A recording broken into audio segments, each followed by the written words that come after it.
emergency for the first time in about This is Jim, and Receiving this message. We are Ken Jennings and John Roderick. We speak to you from our present, which we can only assume is your distant past, the turbulent time that was the early 21st century. Fearing the great cataclysm that will surely befall our civilization, we began this monumental reference of strange and obscure human knowledge. These recordings represent our attempt to compile and preserve wonders and esoterica that would otherwise be lost. So whether you're listening from an advanced civilization or have just reinvented the technology to decrypt our transmissions, this is our legacy to you. This is our time capsule. This is the Omnibus.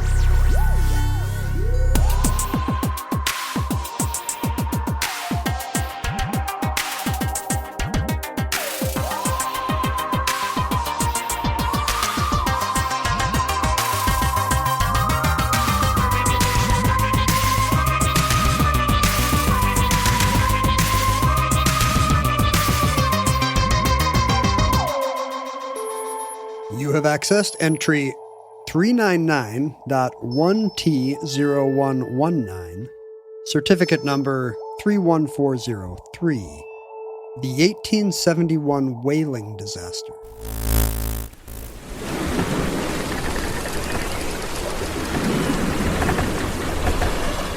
You remember several months ago, I read the book Moby Dick with a little book club I had going on here in Seattle. It's true, you've been coasting on that for quite a while. And during the experience, I wrote down several potential omnibus topics having to do with whales and whaling. Look at you, never not podcasting. That's right. Just like, oh, tell me more. I used to put stuff on Instagram, but now I don't do social media, so all I have is Omnibus Project. What if the show was just you describing selfies of yourself? I'm just like, check it out. I was at this store, and there was this thing. Isn't it funny? But it was surprising how, because Moby Dick is such a dense book, there's an awful lot in it that suggested omnibi. And it weaves in kind of 19th century non-fictional stuff into the narrative. Right. Well, so many references to politics, culture, and industry at the time. Also, I loved the opportunity to say the word Soviet, as you know, and I'll have that opportunity in today's show. Really? It doesn't come up much the Soviets are almost nowhere to be found in Moby Dick. Is there a political officer on board the Pequod? There's not, but you may recall they were very avid whalers. They were. The USSR loved to kill whales. It was one of their top 5 proficiencies. One of the things they were best at. I mean, that's why I would always boo for the Soviet wrestler. I'd be like, I bet this dude has killed some whales. Boo, Soviet wrestler. I supported Romanian acrobats, but never the big Soviet hockey players, whale killers. That's what I called them. I was just reading about how the time that the IOC, the Olympic Committee, gave Ceausescu its highest, whatever your highest commendation of meritorious Olympic service was. Do you know why Ceausescu got a medal from the Olympics? Because he decided not to boycott the LA Games. Really? They gave him an award for not doing something. Romania and the Yugoslavs under Tito, they really went their own way sometimes. They did their own thing. I mean, they murdered people in different ways. I feel like Nixon gave Ceausescu a Lincoln Continental. I'm not sure if that's true. I mean, no world leader is going to be happier about that than Ceausescu. I know, right? Like, this came right from Nixon. Anyway. You use oil, I'm guessing, right? You definitely prefer the flyaway look for your hair, so you don't use pomade. I use, you mean on my hair? No, I just mean oil in any sense. I use olive oil in my salads. Sure. I use some kind of, what do I put on my hands? Cocoa butter, shea butter. Do you? That has oil in it. You use lotion, is what you're saying. I do use lotion. Here's a little peek behind the curtain. What a scoop that is for our listeners. I wonder how many of our listeners use lotion. Well, they're probably just kind of cracked, dry trilobite people with exoskeletons. So I'm not someone who uses lotion, and sometimes I'm amazed at how many people do use lotion. Are you saying you've never used lotion, or things have to get really bad for you to reach for the lotion? No, I use lotion most recently. I use lotion typically because people stopped using bar soap and started using soap in little plunge bottles, pump bottles. And Body so wash. I will the go young to people use say. some. Yeah, I'll go to use what I think is soap, and it turns out to be lotion. So you use lotion accidentally Yes. more than you do on purpose. 100% more accidental lotion than intentional lotion. So then I'm in a posture where I had dirty hands. Now I have greasy, dirty hands. yes. So I have to rub the lotion kind of in and then actually look around and find which one of these 5 pump bottles is soap. And you're blaming this on the young people who refuse to buy bar soap Yeah. like good God-fearing Christians. Bar soap is how soap should be. This soap in pump bottles is solving a problem that nobody has. You should rub a little rectangle all over your body. Why should you use a liquid that actually flows smoothly over the area to be cleaned? Rub a little rectangle. No, it's a thing. It's a wastefulness issue. I think that you're going to end up using more soap with a pump bottle than you are with a bar. With a bar, you rub it a couple of times. You're right. You're in, you're out. So Pump bottle, you feel like you're being a conservationist. I just feel like you're getting duped. You're getting I feel less like, for your buck. yeah, it's like I went to the store the other day and all the mayonnaise now is in squeeze bottles. And it's like, I just want to think a jar of mayonnaise that I put a knife in, I get a little mayonnaise, I don't want to hear that sound when I put mayonnaise on a sandwich. I mean, it was bad enough when the government was doing this kind of psychological nanny state warfare. Yeah. But now that mayonnaise corporations have figured out how to get you to eat 8% more mayonnaise, or Everything's soap in a- companies have gotten to figure out how to use 18% more cleanser. Like I'm not an infant. I don't need everything in a toothpaste container. I want everything in the form the astronauts would use. Yes. Tang. That's exactly. Mix it with recycled urine. I pour soap powder all over myself, and then I step into a jet of cold water for 8 seconds, and I'm ready to face the day. There you are. Sleep upside down. I put oil in my car, although not very much. Right. You are an electric car person, or at least a hybrid car person. So as long, I use this oil very slowly. I drive a 1979 GMC Suburban, so You're making up the slack. I use a lot. I use your oil and mine. While my car is parked here, you actually drain the oil out of it and put it into your Suburban, which is a weird thing. Just to make up for the oil that's dripping out of my Suburban, even as we sit here. But none of those are whale oil. But those are the main kinds of oils I use. Heating oil for my house. But your Dell computer, not to give them free advertising, but there's plastics in it. There's plastics in. I don't oil my computer up. But your car is full of plastics. I mean, we use a lot of petroleum in our world. I'm not listing all the ways I use petroleum products, but I guess I should. No, I'm just pointing out that you are complicit in all the crimes of the 19th and 20th centuries. I just like to do that as part of our general banter. I'll switch to a plant-based computer. I'll switch to a bamboo computer. Yeah, I would don't too. care. I would too. If the professor will make me one out of coconuts.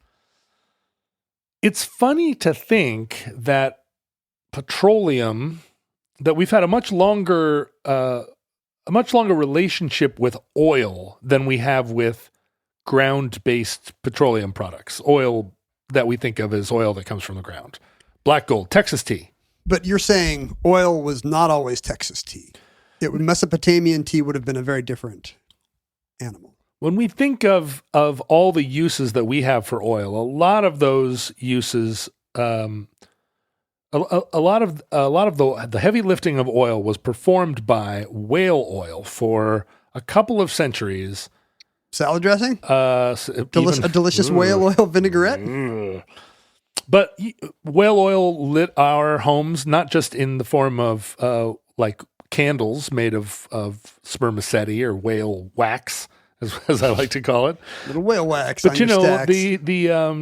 And not just oil in lanterns, but oil in the sense of an industrial lubricant. Oil was one of the ways that the Industrial Revolution happened, and all these fantastical machines that were building steampunk flying machines and cotton gins and whatnot. Panama canals. They were all lubricated with oil, and the source of that oil was whales. Wow. We found the greatest animal, and we literally ground it up and put it into machines and built a terrible new civilization on the back of that. That should have been an omen right there. It's all the whale ghosts in our plants and mills and refineries That's right. Probably that has cursed all our endeavors since then. That's why New Bedford is one of the largest cities in the world. New Bedford is A gleaming metropolis. It's just all the whale ghosts. If you go downtown at night, there's just giant shimmering whale ghosts. Ooh. I mean, that is what whale song sounds like. So they're just talking. We think it's a ghostly noise, but they're just saying, "You killed us. You killed so many of us." And we're like, "Ooh, ooh, that's beautiful." I'm going to put that on while I go to sleep. It wasn't just the oil, though. We also, I know that your wife still wears a corset. And oil of Olay. And whale oil of Olay. The whales were so enormous that that there was lots of material you could glean from a whale, and we found uses for it. So baleen whales, the baleen itself was kind of a protoplastic. It had the qualities of material that we later made out of plastic. It was kind of flexible, but also rigid in certain flexions and flexible in others. What kind of things would somebody make out of baleen? I mean, was it the stays, the ribs of a corset? Was Absolutely. Not just so corsets, we chose the fattest animal, and we used it to give us unhealthy hourglass waists. But also we made like hair combs. Oh. And I guess saving a lot of tortoiseshells. But it's saving a lot of tortoiseshells. But it was in the 19th century, this was an era, kind of a dawn of consumer goods. So things like back scratchers and parasol ribs and buggy whips, and this all seems like things we could have lived without and literally saved so many whales. Yeah, but it was part of it was like beaver hats. It was a thing that, well, why not decimate an entire mammalian phylum? Maybe the reason why they sound a little frivolous is because, we were butchering all these whales for the oil, and then the baleen is a byproduct. So capitalism has to think of some way to trick us into buying baleen. And hey, look, here's a back scratcher. These mirrors have a new kind of handle. Check it out, ladies. And it turned out that those became major uses to harvest a whale was to have a bounty across a couple of different, you made several different piles, right? And you would eat all winter. You boil that blubber down and get more oil out of it. Spermaceti in sperm whales was a different material, but also all the ivory that you would put presumably into piano keys and dominoes and chess pieces and guitar. That's all my inlays. ivory. That's all my ivory items. I can't think of any more. George Washington's teeth. Some of them. Think how much you'd have to whittle down a whale bone to get to the size of a tooth. Well, that's just the stuff you're whittling away when you're making piano keys. Ah, I see. And the whaling industry, as previously detailed on Omnibus, what were the Omnibus episodes or entries that I talked about whaling? Beaver Castorium had some ambergris in it. Ambergris. What else did we have? I don't know. But whaling is clearly an ancient practice. Like the Basques were hunting whales in 1000 AD, which is the earliest record of any Basques. How the hell did we even know they were there? They didn't. Sheep having not been invented yet. That's right. They had to herd whales instead. They were out hunting whales. But the Japanese have a long history of hunting whales. The Native Americans of the Pacific coast all had whaling. Like subsistence whaling traditions. You could see why you would. It's just like we said. You're gonna attack the biggest, fattiest predator you can find, and boy, you can't get bigger or fattier than a whale. Yeah. Well, prey, right? Only some whales are predators. Some of them are. I guess a lot of them are. Yeah, they're all eating some kind of krill. What were the Salish Indian? Were they eating orca up here, or were they? No. Were they getting the passing gray? No, you don't eat an orca. Good God. Well, that's what I'm wondering. Yeah, no, gray whales or humpback whales. Something just something delicious making its way up to Alaska and doesn't quite get there. I think you would not mess around with an orca, right? If you were, they were the only ones that would have been local. No, all those big whales are passing by. Well, they pass by, but I'm just saying the only ones that live nearby. Oh, that are year-round residents. Yeah. I think the macaw, it was a seasonal thing. You go out when the whales are going by and you get one, bring it back. And presumably you learn to smoke it. It's good eating. But industrial whaling kind of started when there was more and more need for all these resources. And the first whalers, went out they stood on the shore, they waited for whales to go by. They were like, there she blows. They ran out, got in their little boats, sailed out or, paddled hard, got to the whales, hunted them, brought them back to shore to process them. It was only sort of in the late 18th century that you started to have, dedicated whalers that went out in ships with the intention of hunting whales on the open sea. I'm much more the first guy. Yeah. I want a fun day trip. You're an opportunistic whaler. Yeah, I don't want to have to live on a boat. It's the equivalent of somebody just being in a Navy submarine for months just in case something comes by and we need somebody already at sea.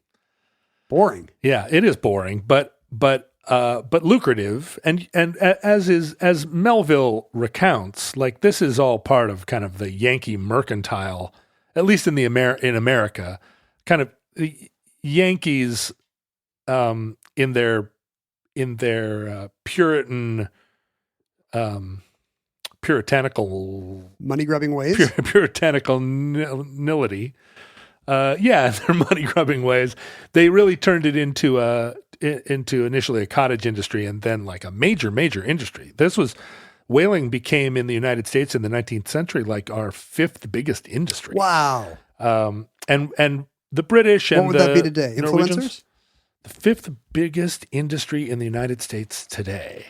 It's US YouTube influencers. Fifth biggest industry. Let's see what it is. Tell me, Internet, the 10 biggest industries by revenue in the U.S. What do you think is number one? It's by revenue? Yeah. Oil. Retirement and pension plans.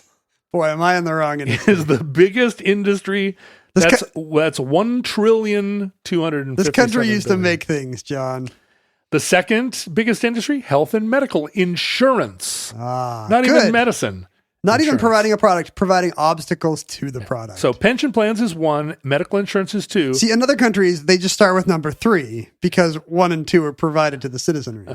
Number 3 is drugs, cosmetics, and toiletries. Why are those all the same thing? Well, I don't know. They sell them at drugstores. Pharmaceuticals and Irish Spring are the same segment. Yeah, and Charmin. Number 4, new cars. New cars. Number 4. So oil industry nowhere in here. What does that mean? Where are the gun dealers? I want to know. So ExxonMobil is smaller than Palmolive. Apparently. And then number 5, hospitals. And then the whaling of today. Number 6, life insurance and annuities. So we're back to insurance. Number 7, pharmaceuticals. Oh, well, that was different than drugs? Yeah, drug, cosmetic, and toiletries. That just means Alka-Seltzer? Are separate from pharmaceuticals. Wait a minute. This is weird. 10 biggest industries by revenue. It says here that number 8 is public schools. That sounds about right. How many U.S. states have privatized the public schools? And then number 9 is property insurance and casualty insurance. And number 10 is commercial banking. So it's all basically the United States is an insurance nation and we make drugs and cars.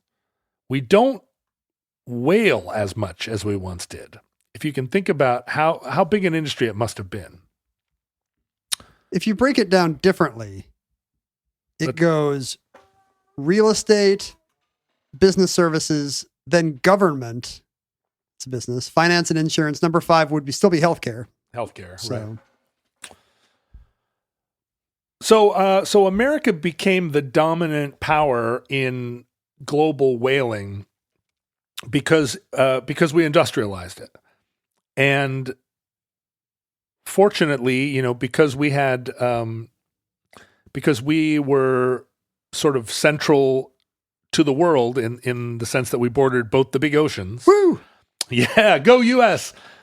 We were just us in Panama. As whaling became less of a day trip and more of a like a major like ocean-wide industry. We kind of followed the whales and followed the technology. and it was one of our first global enterprises. In the early part of the 19th century, we started to send, and whaling was really located in New England and very concentrated in a few places, Nantucket and New Bedford, Connecticut. I mean, just a few major hubs. But this is in the era when the boats are still going all over the oceans? Well, this is the beginning of that. Okay. Big whaling fleets were based in these home ports, and they would go out and spend often 3 years at sea just hunting whales. And do you ever have to restock? well, that's the thing. If everybody just eats from off the whale. You would catch the whale, process it down into its components. Yeah, parts. that's the thing on Moby Dick. They're like, a big part of the day is like using part of the ship to render whale fat. Yeah, and then they would fill up big casks. Being a cooper on a whale ship was a major job. I'd rather do that. They would. Well, there's so many jobs on a whale ship that you'd be great at. I feel like the barrel maker is less complicit in all the murders than the guy throwing the harpoon, in my opinion. Is that right? Yeah. You don't think that everybody is equally? No, he's just making a barrel. He's just making it's barrels. It's not his. Never mind what they put in it. Like they would fill up the entire ship with barrels of spermaceti in the case of sperm whale hunting, and in barrels of oil and all the. But they were processors rendering it down. Factory on the waves. I would make the barrels out of the baleen. And I think there was, well, maybe not baleen. No, they also had to have blacksmiths, because the blacksmiths made all the harpoons, but they also made all the barrel, the rings that held barrels together. What I'm just saying is, if you make the barrels out of parts of the whale, you can go for even longer. I don't think they would be oil tight. Well, the whale is. Oil's not leaking out of the whale. Interesting. Why did they even process the whale? Why not just tow 1,000 of them behind the boat? That's what I would do. Answer: sharks. Oh, good point. But the sailors didn't, they did stock up. They filled their larder with ham hocks and toothpaste before they left New Bedford. It was part of what made it a Yankee industry, right? Because it's all the merchants were there at the seashore selling them in notebooks and sharpened pencils. Right. But as they went around the world, they also came into port in various locales, and that was part of the kind of American, the proto-American century. We're really sending our best. It was one of the reasons that Admiral Perry opened Japan, because whalers were whaling off of Japan, and Japan had been discovered as a fertile whaling ground, but no whale ships could come into port there. So they're killing whales right off the shore of Japan, but if they got, any closer, the cannons would fire. So it was part of the opening. But what we did have was Hawaii. The whale ships, and they were chasing the whales around the world. The whales didn't stand a chance. Well, there were a lot of whales, a lot more whales then than there are now. For some reason. But whalers arrived in Hawaii in 1819. And if you think about when James Cook sailed around like when James Cook was the first European to arrive in Hawaii, it was the 1770s. Parts of James Cook are still probably visible at low tide. Yeah, right. And so very early on in the era of exploration or exploitation, the white bewigged British naturalists were followed hot on their heels by Yankee sideburned whalemen. I was really surprised. Like the Only first time I went later. to Lahaina on Maui, and you see, to this day, it's the biggest population center, the most concentrated urban-like area on the island. And it's because that was the whaling waterfront. That's where all the money and industry was. Yeah, the three big cities in Hawaii were Hilo, Lahaina, and Honolulu. All three were whaling towns, because whale ships arrived and they needed to replenish all their supplies. And what's crazy is that when the whale ships first arrived in 1810s or 1820s, what Hawaiians lived on was poi and More poi. and coconuts and breadfruit. Or, I mean, they had a very limited sort of set of staples and fish. But the whale, the whaling fleet, They brought Five Guys? they wanted more diverse food, and the whaling fleets are what brought a lot of fruit to Hawaii, tropical fruit. They brought them as cultivars. They brought potatoes. They brought beef, and they brought them there as like New England merchants followed the whalers and were like, "Oh wow, okay, this island out there, like we'll go there and we'll bring some cattle and we'll set up a thing and sell beef to the." You've always got crooked agents.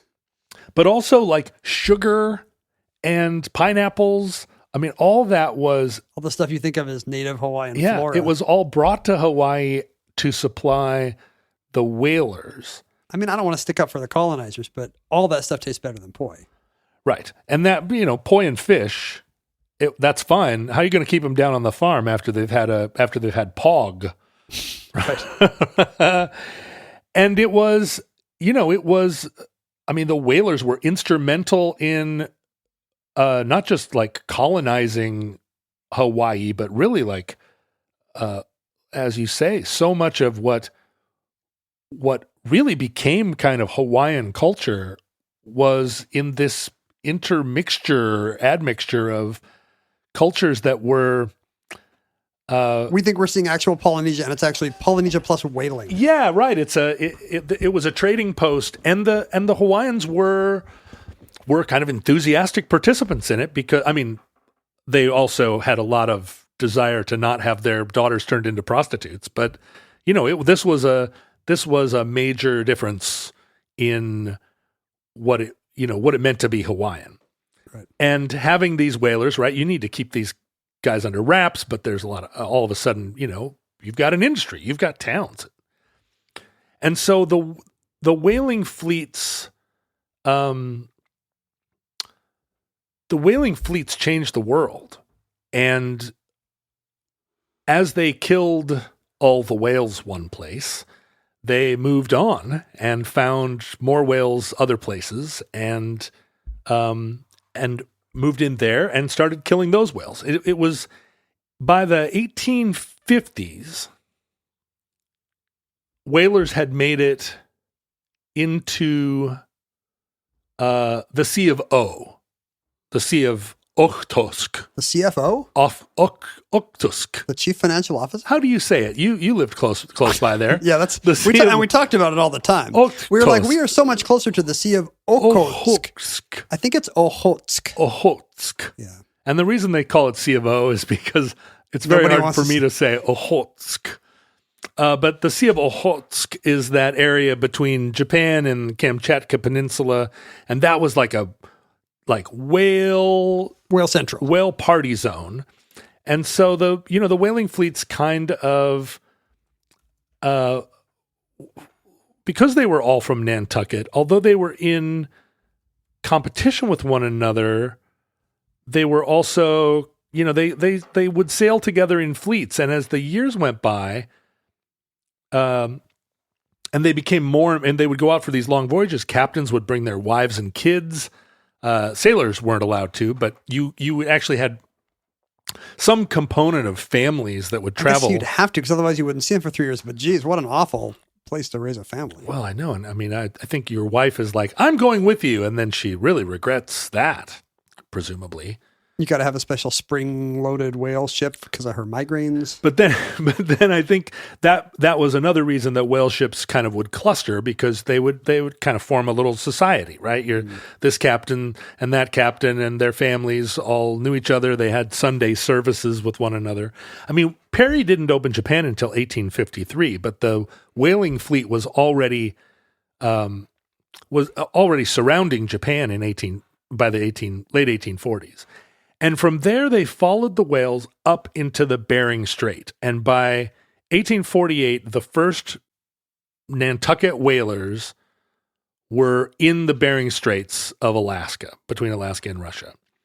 And they're following, at this point, the bowhead whales, which, they've they've had their way with. They've decimated a lot of other different whale populations. Sperm whales and the ones that would have been more profitable are harder to find now. But bowhead whales are enormous. They have the largest mouth of any whale, Oh, and they're they're like all mouth. Look at these guys. They Yeah. seem like a fake whale from a cartoon. They produce a lot of baleen along with all of the oil. And as you move up into the Arctic or the Arctic, You don't say Arctic. well, I do say Arctic. You're trying to dumb it down for us, but we know you're an Arctic guy. As you move up into the Arctic, particularly then in an era prior to the decline of the ice cap that we live in now, the global warming era, you could in the height of the summer, the ice pack would move off from shore, and you had open water. Does the Bering Strait freeze? Does it freeze down that far in the winter? Oh, it right. does for sure, and did a lot more. That's how I walked across when I first settled the Western Hemisphere. Oh, you didn't wait for a land bridge? Or it was post land bridge? Yeah, you're saying. I missed the land bridge, so I was just like, oh, I'll go in the winter. You skated across. That's right. And that open water kind of comes and goes. But there was no, if you think about the search for the Northwest Passage and how much time and effort and blood and treasure was spilt trying to find a way across the Arctic or across the middle of the United States through all these what seemed to them to be interconnected waterways. I mean, now there are that Arctic Ocean is now open enough that you can bring ships across the top. And as we finally did it. As the ice sheet keeps retreating, that's going to end up being a major shipping channel globally. It's going to change global shipping. But at the time, of course, that wasn't true. And even in July and August, the weather could change in such a way that the ice sheet, which yesterday was kind of this shiny rim miles away, all of a sudden the ice sheet is headed your direction because it's wind blown. It's floating on the yeah. And if the wind is suddenly coming from the west in the wrong way, you can get trapped between the ice and the shore. But whalers are ambitious, and whalers are chasing the whales. They're risk takers. And the whales are headed up, so the whale ships follow them. And it was an industry that was like kind of really peaking in the era right before the Civil War. In 1849, this new territory, they took 500 whales out of the Bering Sea in 1849. By 1850, they got 2,000 whales the following year. And this was during a time when you kind of averaged the whole whaling industry was averaging about 8,000 whales a year. It's funny. You could name every whale. Almost. They're big enough that you can sustain a whole industry on a small, relatively what seems like a small number. I mean, if you think about this typical size of a whaling bark, like a 3-masted ship, how many barrels of whale oil can you even put in a thing? Right. And 8,000 whales is no small number of whales, but especially compared to the global number of whales, it turned out. But that's the 5th largest industry in the United States. I mean, that's pretty impressive. Wow. And so that within a few years of opening up the Western Pacific and the North Pacific, it became a big source of whale oil. And so a lot of the New Bedford sailing fleet headed that way. Would they still go out of New Bedford? Oh yeah, and no other way. All the way around Cape Horn, wow. And back up the other side. And that's why these were 3-year adventures. In this same era, like I think it was recorded that almost 750 ships came through Lahaina in a single season, all from the east coast of the United States. All of them the fleet was not much bigger than 700-800 ships in total. The season's probably all year, but that's still a couple ships coming in a day. Yeah. Wow. Yeah, it's a major, major turn. Ken, we haven't talked for a while about omnibus T-shirts and merch, a thing that I'm super proud of, and I know you are too. I'm really excited about these new June shirt designs. I just got an email from someone who missed the mail truck shirt. One of the great shirts. Back when we first offered it. And this person should be delighted to hear that both shirts in January are mail truck options. They are gray T-shirts for those who didn't want black or white. January? You said January. Did I say January? Yeah. I meant June, which is January in the Southern Hemisphere. There you go. That's right. It's the June of January. It's the January of summer, yeah. I always say. So both June shirts you're saying are mail truck shirts. Yes, and here's the deal. One of them is an old Grumman LLV driven by Mr. Zip himself, gray with the Omnibus logo in blue. But then the sparkly new one is one of these new next generation fleet of mail trucks with a cool, sexy 21st century Mr. Zip driving and the Omnibus logo in red. And they both look pretty great. How cool are they? I love them both. And they're in kind of fun mid-century modern style, like something straight out of The Incredibles 2, that movie that the kids love. Yeah, they invoke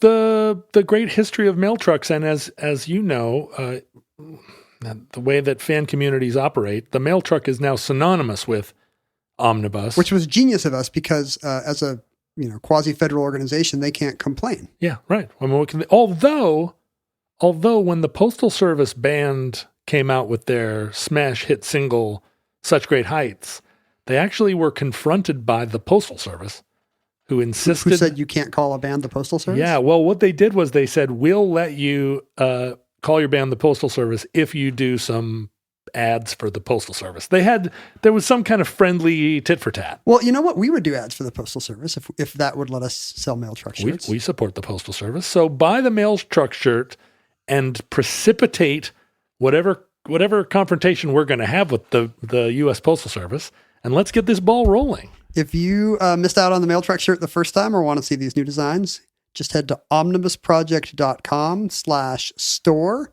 and you can see not only shirts, but all the other mugs and hats and whatnot that we have to offer. Thanks to our friends at Mediocrity for putting out these two new shirt designs. They're going to be on sale for all of June, but then they won't be anymore. So act now. Act now. Get those shirts. 1859, oil was first, oil always kind of bubbled up from the ground. It was just never clear how to capture that oil in any significant amount.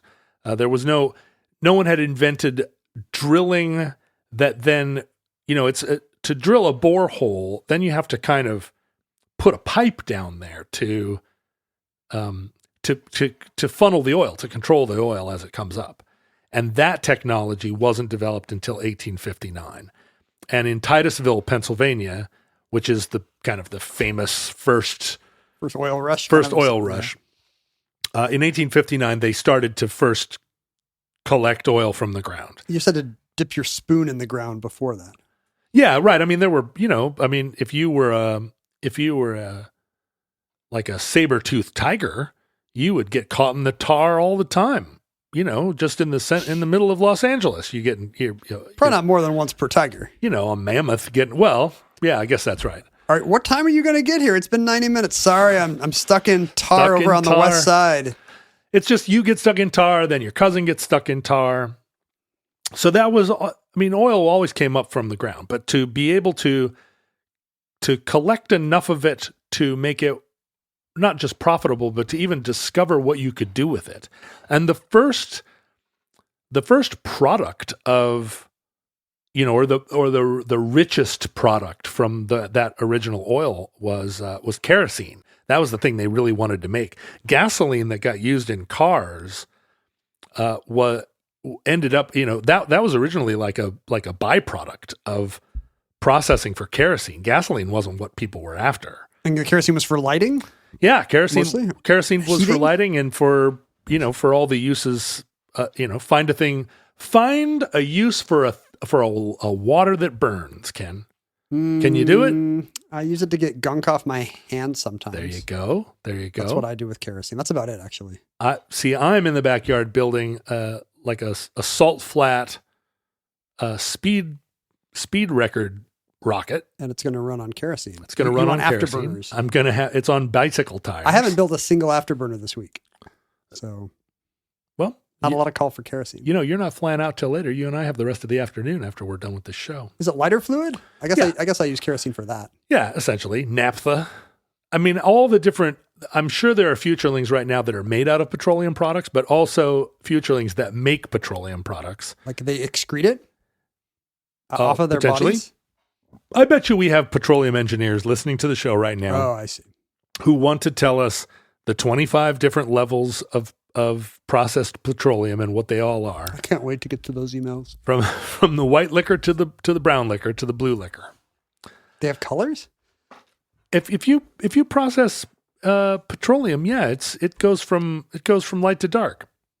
Huh? It's like chicken? It's like chicken. You ask what kind you want? Yeah, the lighter it is, the hotter it burns. That's what I'm going to say. Whether that's true or not, I don't know, and I don't care. Or care, yeah. But so 1859, Titusville first starts pumping oil, and the population goes from 200 people to 10,000 people within a year, because this is like some hot new stuff. Those people would have lived on whaling ships, but instead, central Pennsylvania. But it is not anywhere near the scale that it's threatening whaling as a major industry. And whaling throughout the Civil War continued to be like the primary way that we got oil for all its many uses. And if you think about how much locomotives and machines and machine guns and factories all kind of played into the industries around the Civil War, Yankee whale ships were a major target for the Confederate Navy. It was a way of, to sink whale ships was to inflict a serious blow on the Union war effort. Sure. So it took a couple of decades for what are we going to call it? Ground oil, earth oil, petroleum. Earth oil, I call it. Earth oil, to start to displace the whaling industry. And even into the 1870s, although whaling was increasingly in decline, it was still profitable, and there were still uses for whale oil that petroleum oil. It was such a fine oil for watches and as a lubricant in very sort of delicate machines. Connoisseurs would prefer whaling oil for certain uses. Absolutely, they would. And I guess once you've got an entrenched industry, they're incentivized to not switch over, right, even if it's clear that the writing's on the wall. And you've got your corsets, you've got your hoop skirts, you've got your hair combs, back scratchers. Back scratchers. Those backs aren't going to scratch themselves. You can't dig back scratchers out of the shale beds. No, what are you going to do? Carve one out of wood? Come on. Like a caveman? So, in 1871, a fleet of whale ships headed out into the North Pacific and were following the bowhead whales up through the Bering Strait along the western coast of Alaska. And there were 40 ships all kind of traveling together. And they headed past Nome all the way up following the whales in the open ocean, all the way up past Fort Wainwright, which is kind of up at what you would think of as the corner, the northern corner of Alaska, where you turn right and head over to Barrow. Right, you're up in the Arctic, and they're up there all June and July and having a good old time chasing the whales around. And at the end of August, all of a sudden the weather turns. But they have the whaling fleet's been up here now for a couple of decades. They have an understanding of what the seasons are, and although although the wind changes direction, and the Inupiat people that they're in contact with kind of give warning in the sense that they say this is an ominous change. You all need to about face. The Inupiat tried. They did. The Inupiat tried. I'm not going to blame them when this eventually goes south. And we'll see. They get theirs. I don't want them to get theirs. No. The other way around. Oh, okay. They get theirs in the sense that, yeah, they get their pound of flesh. They out get of some this. good karma. But the whaling fleet does not kind of heed the signs, and partly it is that in this fall season, you will see the wind change direction, the ice sheet kind of comes in, but then there's traditionally a fall northeaster, wind blowing from the east that pushes the ice back out, and that's during this mid-September, end of September time when you back out of the Arctic Ocean and head back down to Hawaii. So they're playing the odds. They're playing the odds. The whaling is good, and they're cooking along. And it's not. That's my slogan. The whaling is good, and I'm cooking along. When the whaling's good, just keep on cooking.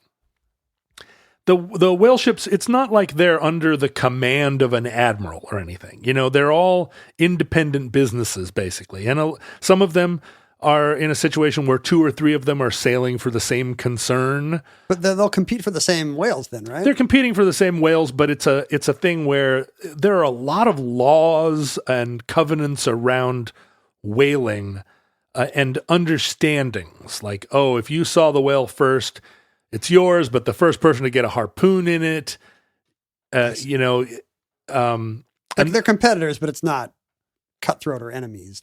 They're not going to go to war. You will stand and watch another boat catch a whale if they have first right of refusal of it. Mm-hmm. And there's cooperation too. If you're in a situation where there are more whales than you can handle, you want your friends to also benefit from one whale ship can't simultaneously process 10 whales. Yeah.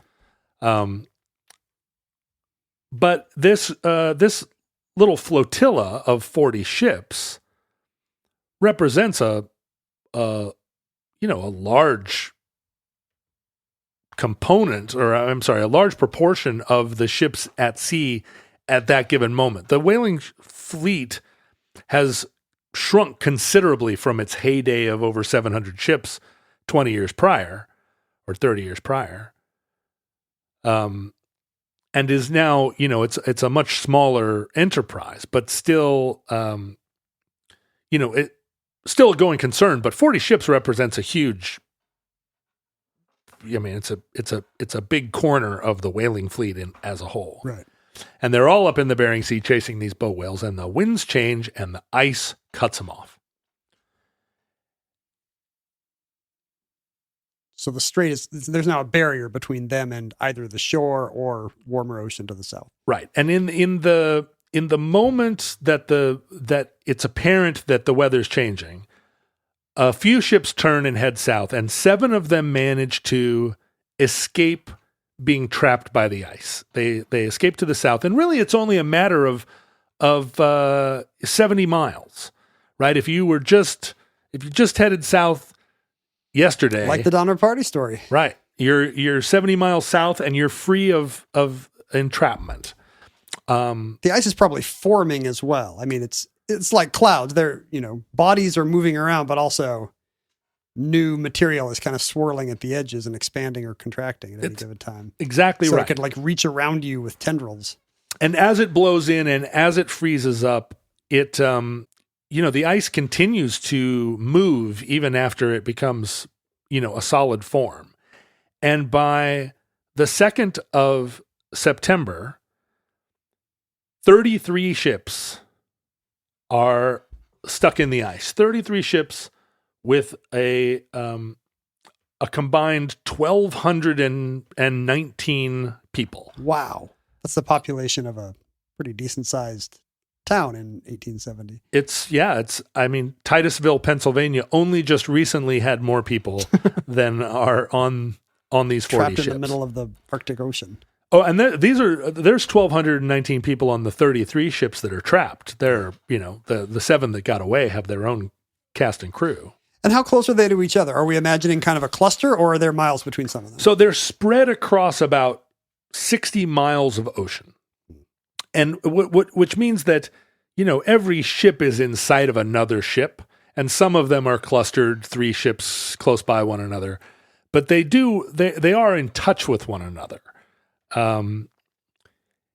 But they're also each in their way kind of separate and in individual peril. And so on the 2nd of September, the ice closes in and it captures the first of the 33 ships, a ship called the Comet, and the ice envelops the Comet and crushes it. And the crew and all the sailors and family on the Comet, they retreat to... The ice can literally crack the hull open, water rushes in, and down it goes. Well, or it cracks the hull and not down it goes. It just stays in the ice? Yeah, it gets pushed up on top of the ice and falls over and gets destroyed. So everyone on the Comet retreats to a neighboring ship. And a few days later, the Roman is also caught in the ice and crushed. And then a few days later, the Awashonks, or maybe the next day, the Awashonks is also caught and crushed. And do these wrecked ships lose hands, or does everybody most people move to a different ship? Somehow everyone escapes across the ice. And what whaling ships have, and this is one of the kind of things that isn't clear about the industry of whaling to people that haven't read Moby Dick recently, as I have, is that the ships themselves are processing vessels, but the whaling actually takes place from whaling boats, which are oar-driven, open, peapod kind of ships, or boats that carry 8 to 10 people. You leave the Pequod and you get on the Peapod. That's right. You get on the Peapod and you chase after the boat. You chase after the whale with oars. That's from whence you harpoon the whale, and you use those boats to tow the whale back to the main ship. Well, these whaling boats, as the Roman, for instance, was crushed, they were able to get their whaling boats down, and you could actually push them, put your supplies in them and push them across the ice, the bumpy ice, until you found some open water. Not open water enough that you could navigate it with a ship, but you could get your oars in, get your people in, and travel across the open water and then pull the boat out, push it across the ice, et cetera, et cetera. So everyone from those 3 ships survived. And at this point, these 7 ships that had escaped to the south, one of the aspects of the whaler's code was that a whaling captain never let another whaling captain flounder. You always came to the aid of your fellow. It's a good code. It's a good code, right? Well, you and I have that code. Yeah, in fact, we call it the whaler's code. The whaler's code. We always come to the... If you're floundering in a sentence, I'll just kind of sit and watch and see what happens. You do. You sit and watch. and sometimes you look down at the internet or at your watch. But the 7 ships that had escaped, the Europa, the Arctic, and some of these are great. Some of the names of these ships are great because they are so Nantucket. Yeah, Pequod is named for a local New England Indian tribe, so I assume there are a lot of indigenous sounding names from the northeastern United States. Right? Not that many, actually. The Didn't Europa, you say the Sawchumps the or something? Arctic, the Awashonks is one. That's got to be a New England Indian name.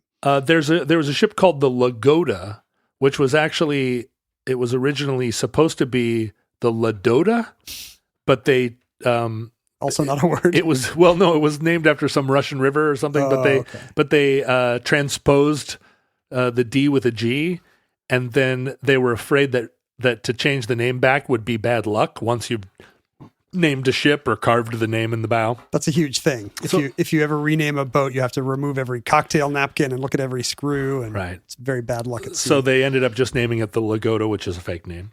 But the other ships were the Progress, the Midas, the Chance, and the Daniel Webster. Nice. And those 7 They ships sure had love their escaped. Daniel Webster up there. And so they waited just south of the ice pack, trying to decide what to do about the 33 trapped ships. The wind continued to blow from the west. The ships then so 3 of them sank. So the remaining 30 ships became encased in ice, spread across 60 miles, and the captains all kind of gathered together, or they had a like a powwow. They tried to decide, like, as a group, what are we going to do? We don't have anywhere near the stores to winter through with all of these, with 1,200 people between us. We can't just live on blubber and Yeah, they probably have some whale stuff, but not enough. they do. I mean, but I think you're going to get scurvy pretty fast if you spend all winter living on blubber. Also, you got to burn that oil for heat. You need some polar bear livers to give you the vitamins. And you've got your wife with a hangover over here, or I'm sorry, a hangover. It could be a hangover. Headache / hangover. We don't know the kind of problems they have. So they decide as a group that they're going to, if by a certain day there's no change in the weather, there's no sense. I mean, you're now in mid-September. The days are getting shorter. This is the beginning of the bad times. And the Inupiat people on shore are like, oh, you blew it. Like, what are you going to do? You're going to be there for 9 months, right? Yeah. Well, yeah, that's the thing. It's not just the 3 months of the Donner Party. This is, The ice is not going to break up till the next summer. Yeah, you're there until May at least. And this is a time when the communities on shore are not, I mean, they're all subsistence communities. There's no way that they could accommodate 1,200 Nantucketers. Even if they wanted to. Which they didn't. So on the 14th of September, the signal was that when the ship, the ship, the Champion, was the place where all the captains got together. Because of the name, probably. And they said, we're going to strike the flag on the Champion, and it's going to be like lighting the pyre to call the riders of Rohan. Strike the flag on the Champion. This will be the signal. Every ship, as they strike the American flag, this will be the sign that we're abandoning ship. And they did on September 14th. And across this 60-mile line, they abandoned all 30 ships, piling all their survival gear and provisions into their whaling boats, which they dragged across the ice. And, by like this ragtag fugitive fleet from a galaxy far, far away, they managed to travel across 70 miles of ice and patches of open water, and it's all freezing all around them. And towards the Alaskan shore, is that where they're headed? No, they're headed south to the Europa, the Arctic, the Progress, the Lagoda, and the Daniel Webster. And they made it, all 1,219 people, with no loss of life.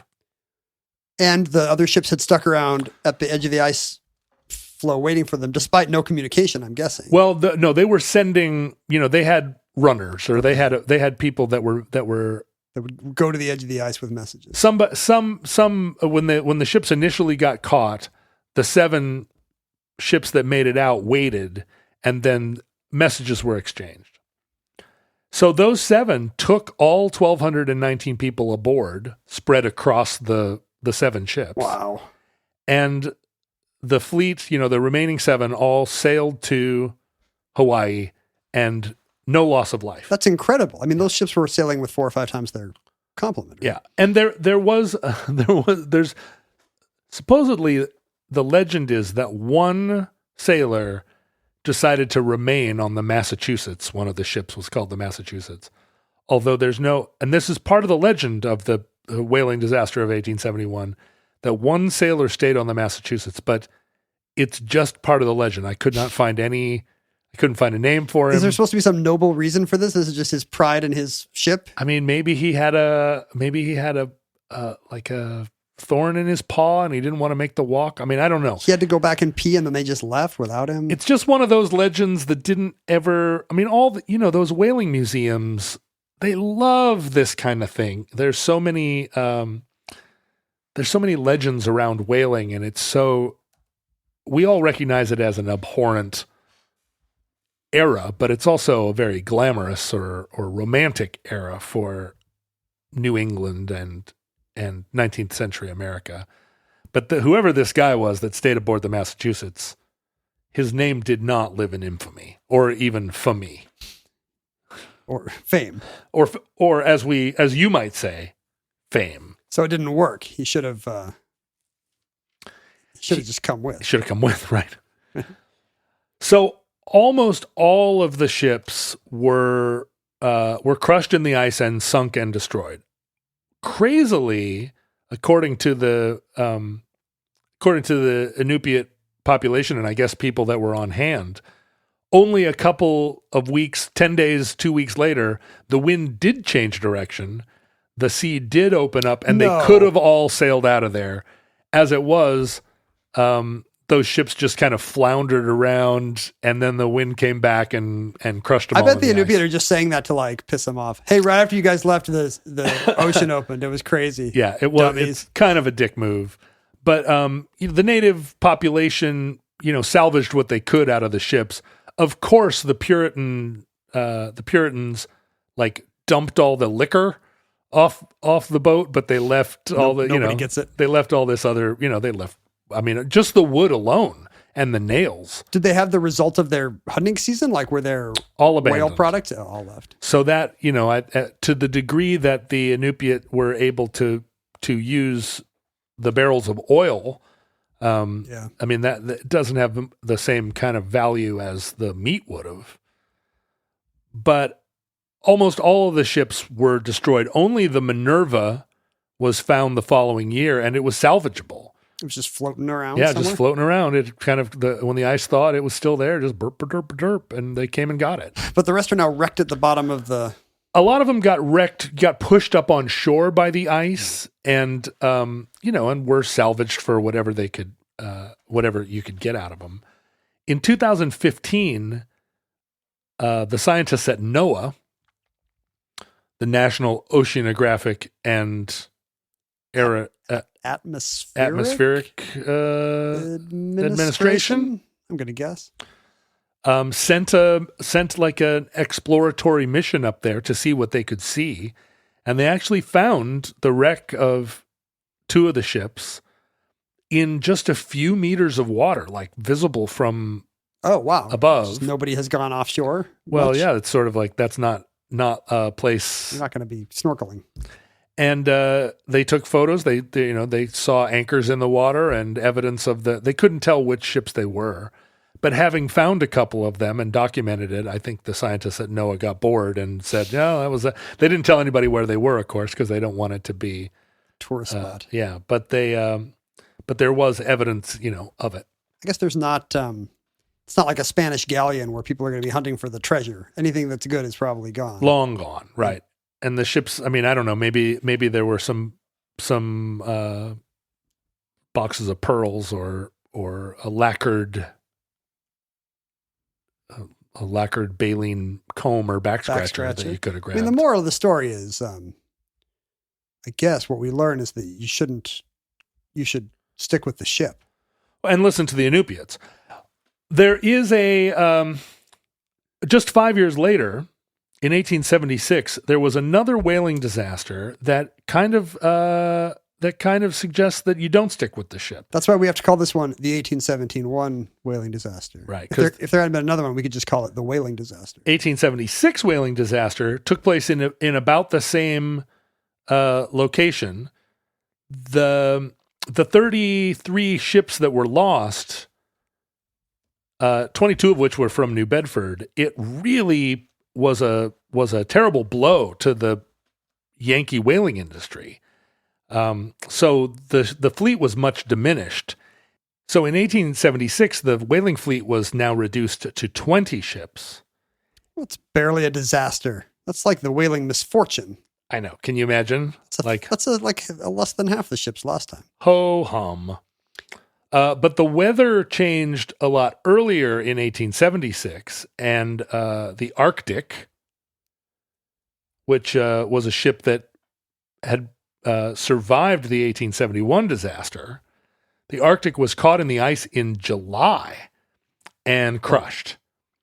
And its crew abandoned the ship and kind of traveled. They were 20 miles offshore. They found their way to shore, ended up joining the crew of the Onward. Then the ice got pushed out by the wind. The whaling fleet was like, oh, we're going to get out. Yeah, well, no, they were like, not we're going to get out. Let's go further. Oh, see, this is the problem. Chase the whales, chase the whales. They all went up into the Beaufort Sea, and the ice came back in, and all 20 ships were caught. The captains decided they were going to abandon ship, and 300 guys and all their stuff hit the bricks, or hit what we call the ice.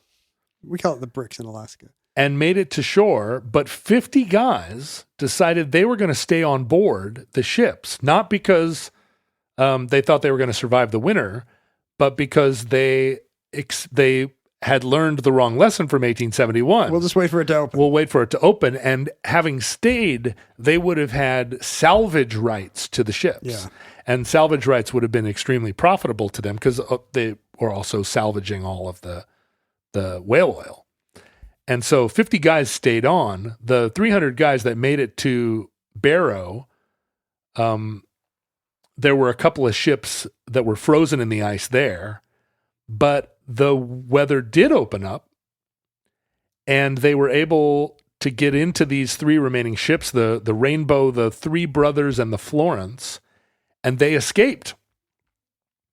But the 50 guys who stayed on board the ships caught in the ice, the ice never opened up that far, and those ships were all crushed and lost. The guys all died. And 4 of the guys made it to shore, I think, and 1 survived. Is that right? I guess they're always fighting the last war.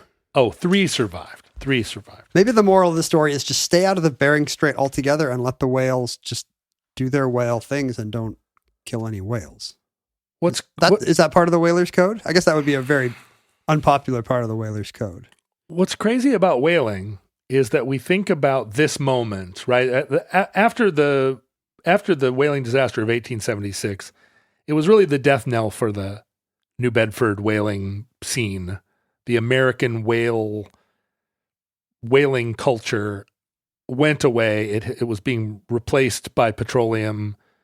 And although there was still a small amount of whaling, it was very much a niche enterprise for watchmakers and whatnot.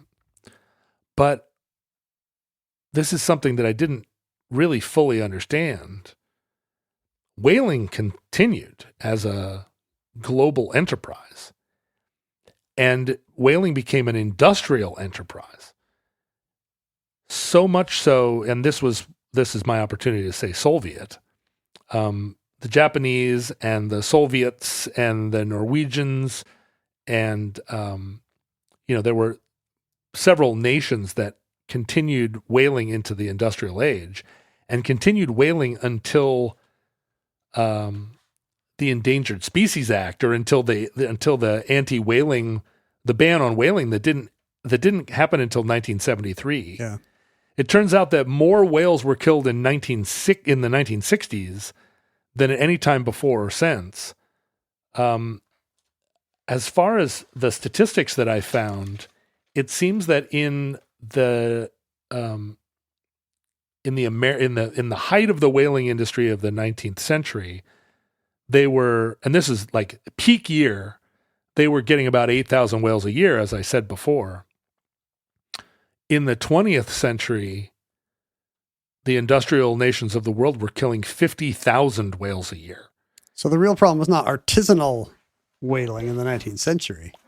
It was industrial whaling, and I mean they were still using whale oil as a lubricant into the 1980s, and a few of these nations, Japan and Norway and Iceland, I think still maintain the right to whale. And I think some of them still prop up the industry with subsidies because there's a legacy of it and a powerful lobbying group, and there's no market for the product really anymore. But it's jobs. The statistics now, because a lot of the documentation was suppressed, and people are just now starting to put all of the records together. They now estimate that 3 million whales were killed in the 20th century, dwarfing the number of whales killed throughout the whole history of whaling, which we think of as an archaic. So we think of what we think of as the bloody time was actually just kind of a quaint home industry that didn't make a dent. Yeah, whales aren't an endangered species because of queequeg. They're an endangered species because of the enormous factory ships and explosive harpoons. And were the Americans largely out of the industry at this time so we can feel better about ourselves? The Americans were not industrial whalers. And in fact, we were, a lot of the nations of the world were against whaling. And there were all these attempts to monitor whaling and have quotas, and the whaling nations were scofflaws. We're always trying to thwart and bend whaling regulations. And I remember it in my lifetime, the outcry of a lot of the nations of the world that we were trying to ban this ancient and noble practice of whaling. But if you see like a factory whaler with 10 dead whales in the process of being chopped up and by, with these giant, I mean, they're giant factory ships. I mean, honestly, we're giant factory murdering all the time, but you just don't think of the whales. And also, one of the crazy things I learned was that those whalers, when they weren't finding whales, were killing walruses. Oh, that was what they did on their downtime. And actually, walruses were a major part of the whaling industry. Like walruses are endangered because whalers were taking them, by the handful. Well, it's a good thing we won the Cold War then, briefly. The ending the Soviet whale slaughtering machine, the vast red whaling conspiracy. Yeah, I feel like it's one of the. It's one of our great accomplishments. One of the best things the United States ever did. It should be on Reagan's grave. There should be a picture of a happy whale. And that concludes the 1871 whaling disaster. Entry 399.1T0119, certificate number 31403, in the omnibus.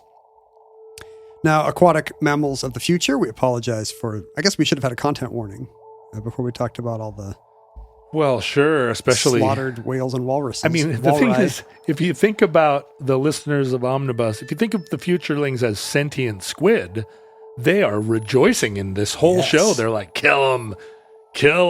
Are we team squid or team whale? Every time you go to the New York Natural History Museum, you got to decide. We're just, we're products of our time as well. That extends. I mean, John and I don't do a whole lot of factory whaling. We are complicit in social media because we were at Omnibus Project on various platforms. I'm at Ken Jennings. John, you can find on his Patreon. We jointly have a Patreon for the show at patreon.com/omnibus project. We have close to 2,000 contemporary listeners who support the show and keep it profitable, keep the lights on here in Isn't the that bunker. wonderful? That's really wonderful. Just today, as we're recording this, just today, I just posted the April addenda show. There's a bonus episode that all tiers of donation get to listen to. Mm-hmm. So if you have considered supporting the Omnibus before and you have not, why not right now, as soon as this interminable intro ends, go to patreon.com/omnibus project and see what tickles your fancies, what tickles your whale ivory. This is an outro you're doing, Yes. not an intro. Did I say intro? You said intro. Oh. Sorry, I mean, don't want to be that guy, but Interminable outro. I probably said out-terminable intro. out-terminable intro. You could email us at theomnibusproject@gmail.com. You could mail us things at P.O. Box 55744, Shoreline, Washington, 98155. Send us your great-grandpa's scrimshaw before it gets destroyed in a mass ivory burning. Do it. We'll hide it. We won't think less of you. No. For all the contraband ivory you have in your home. You can find your fellow futurelings, a pod or a whatnot of them will be clustering and singing to each other at the futurelings groups on, it'll sound just like that, on Reddit or Discord or most prominently Facebook. And wait, that's it. I wasn't building to anything. That's the whole thing. Thanks to Mark Miles, who edits the show, and who we only really mention during the parts that get cut out because that's his job, to cut out all the parts where we say, hey, Mark Miles, we screwed this up. Right. If I were him, I'd be incentivized to leave in all those parts because that's the only part where my name is. Yeah. But not this time. This time I'm saying thanks, Mark. Thanks, Mark. Thanks to you, Ken. Thanks to all of our listeners. Thanks to you, John. Thanks to the Corporation for Public Broadcasting. Thanks to Gordon Lightfoot for recording songs about various whaling disasters, probably. That's right. Thank you to all the ships at sea. Mr. and Mrs. North and South America. Mm-hmm. In that expression, is Mr. North America a man and Mrs. South America a woman? Or is there both a Mr. and Mrs. North America and a Mr. and Mrs. South America? Because he says Mr. and Mrs. North and South America and all the ships at sea. Is he speaking to 2 or 4 married continental entities in addition to all the ships at sea? I think it's like a cocktail party with Mr. and Mrs. North America, Mr. and Mrs. South America. It's a double and date. All the ships at sea. No, it's a big party. Does that mean that any kind of good neighbor policy between North and South America is some kind of wife swapping? That's what I picture them looking like Lucy and Ricky Ricardo. Well, that would be then he's South America and she's North America. That would be one couple. But it doesn't mean, what about Ed and Fred and Ethel? Fred and Ethel, maybe they're also. This is very confusing that mixed marriage. That there's a Cuban in Mr. North. I guess Cuba is in North America. There you go. They're Mr. and Mrs. North America, and then Fred and Ethel are Mr. and Mrs. What's a famous case of a American double date between a North American couple and a South American couple? When Jackie O and John F. Kennedy hosted Eva and Juan Perón. The Perones.